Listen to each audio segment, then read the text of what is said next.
Welcome to HortTube. My name is Jim Putnam and this is a Victory Pyracantha.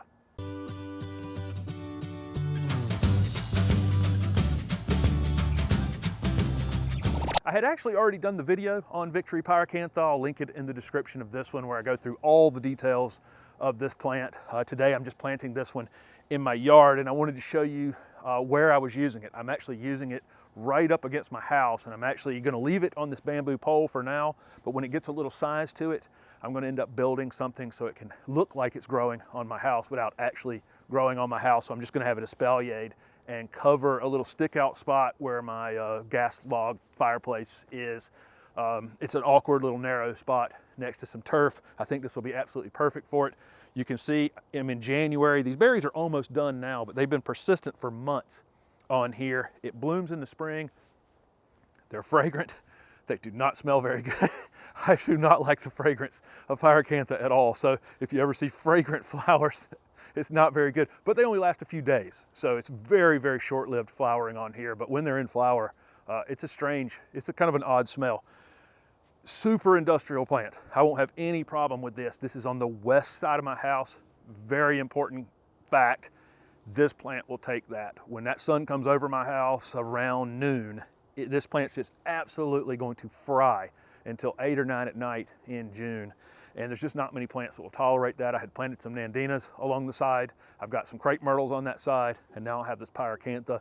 All of those things, super industrial, will hold up fantastic. Like I say, you get in the spring flowers, which are white, and they're showy, just not very good to smell.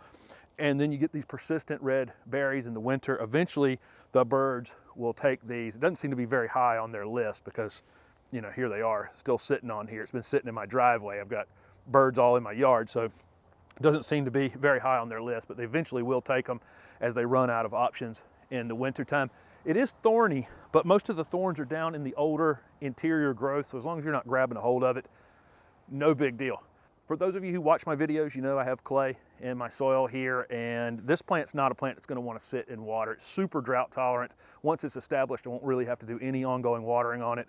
I'll check it a few times next year, but I am going to put some pine bark soil conditioner in this clay to make sure it drains well. I'm going to leave it elevated a little bit. Not going to cover anything that's not covered in the base of this container with any mulch or anything like that. I'm going to throw my old pine straw or leaves back around it for the next few weeks. I'm going to mulch it heavier later, but it'll be sitting up a little bit. So when I mulch, I'll mulch up to the edge of that, but I won't cover anything that's not covered when I put it in the ground today. Anyway, super, super easy. This should be very, very showy in the space I'm putting it in. You could grow this, and this would be a great example. This fence that's behind me right now, you can plant this in the ground and let this come above the fence, plant it very close to the fence and allow it to be a screen. And it'll get as tall as these ligustrum are right here. And you'll see a lot of people do that. If you have a super narrow yard and you have a fence between you and a neighbor, you can put these Pyracantha on your side of the fence, almost right up against it, and then allow them to grow up flat against that fence. And when they get up above the fence a little bit, then you can start to prune the tops a little bit and let them fill out and create an additional 3 or 4 feet of screen above your fence. Great use for it, especially the way homes are being built, you know, closer and closer together. So what are you waiting for? I'm confident that you can grow one of these Victory Pyracantha, or really any Pyracantha, as long as you have a nice sunny space to do so. Thank you very much for watching my video, and don't forget to subscribe to my YouTube channel for future videos. Thanks for watching.